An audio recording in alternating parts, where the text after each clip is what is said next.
बिस्मिल्लाहिर्रहमानिर्रहीम। अस्सलाम वालेकुम। देसी ब्यूटी टिप्स में खुश आमदीद। देसी ब्यूटी टिप्स में मैं ऐसे नुस्खे और टिप्स शेयर करती हूँ जो ज़िंदगी को ना सिर्फ आसान बनाते हैं बल्कि बिना किसी साइड इफ़ेक्ट के नेचुरल और कम खर्च भी होते हैं। मेरी हमेशा ये कोशिश होती है जो भी नुस्खा या रेमेडी शेयर करूँ वो आजमूदा होने के साथ साथ आपके लिए बहुत ज़्यादा कारआमद भी हो।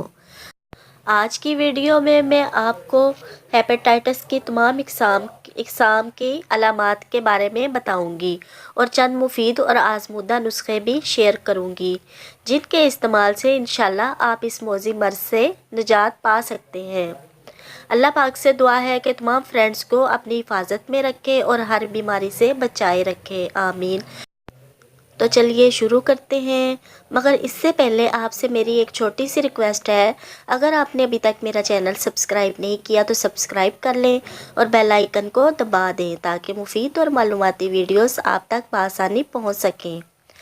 पाकिस्तान में हेपेटाइटिस बहुत तेज़ी से फैल रहा है। आलूदा माहौल और साफ़ पानी मैसर ना होने की वजह से ये बीमारी फैलती जा रही है।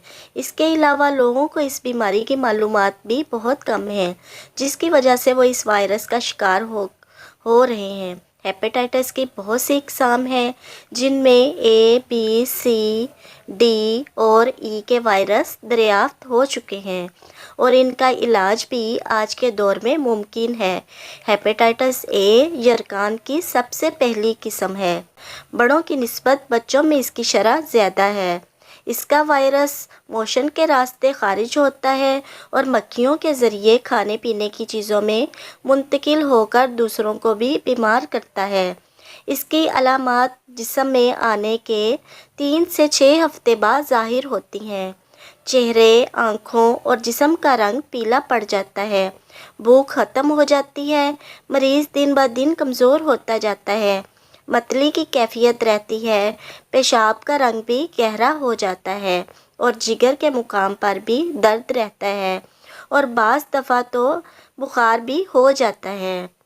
हेपेटाइटिस बी, ये हेपेटाइटिस ए से ज़्यादा ख़तरनाक होता है। ये खून के ज़रिए फैलता है। अगर इस मर्ज़ का बर वक्त इलाज ना करवाया जाए तो मौत का सबब भी बन सकता है। हेपेटाइटिस सी की अलामात। हेपेटाइटिस सी के मरीज़ों में 75% कोई ख़ास अलामत नहीं पाई जाती। इस वजह से इस वायरस का टेस्ट करवाए बगैर तशख़ीस नहीं की जा सकती।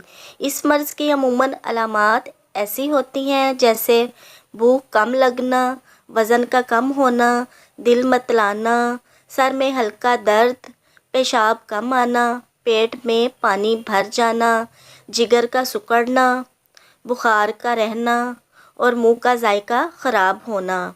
हेपेटाइटिस के मरीज़ के लिए एहतियात। मरीज़ को सफाई का ख़ास ख्याल रखना चाहिए। जहां हेपेटाइटिस का मरीज़ हो उस घर में खाने पीने की अशिया को ढांप कर रखें। मरीज़ के बर्तन और दूसरी चीज़ें बिल्कुल अलग और साफ़ रखें। मरीज़ रफ़ा हाजत के बाद अच्छी तरह हाथ को धोए। मरीज़ का टूथब्रश इस्तेमाल ना करें। मरीज़ जिनसी मिलाप से परहेज़ करें। नाक कान छुदवाने और हजामत या शेव बनवाने में एहतियात करनी चाहिए। मरीज़ को ज़्यादा मिर्च मसाले और घी वाली अशिया से परहेज़ करवाएं। अगर मरीज़ इन सब बातों का ख्याल रखेगा तो इंशाल्लाह बीमारी बढ़ेगी नहीं बल्कि जल्द ठीक हो जाएगी। इसके अलावा ज़्यादा मेहनत मुशक्क़त वाले काम से परहेज़ करें। ज़्यादा से ज़्यादा आराम करें। गर्म तासीर वाली अशिया से परहेज़ करना चाहिए और ठंडी चीज़ों को ग़िज़ा का हिस्सा बनाएं। मूली, गन्ने का रस, लस्सी दिन में कई बार इस्तेमाल करें और ऐसी ग़िज़ा खाएं जो जल्द हज़म और आसानी से हज़म हो जाए। पानी कम पीना भी नुकसानदेह साबित हो सकता है। पानी के अलावा गाजर का जूस, गन्ने का ताज़ा रस, जौ का पानी इस्तेमाल करना बहुत मुफीद है। लाल मिर्च का इस्तेमाल बिल्कुल बंद कर दें। इसकी जगह काली मिर्च इस्तेमाल करें। अगर किसी को यरकान है तो किसी और मर्ज़ की दवा लेने से पहले डॉक्टर से ज़रूर मशवरा कर लें। उम्मीद करती हूँ आपको वीडियो अच्छी लगी होगी। अच्छी लगी हो तो अपने प्यारों के साथ शेयर कीजिएगा। इजाज़त चाहती हूँ, एक नई वीडियो के साथ हाजिर होंगी। अल्लाह हाफिज़।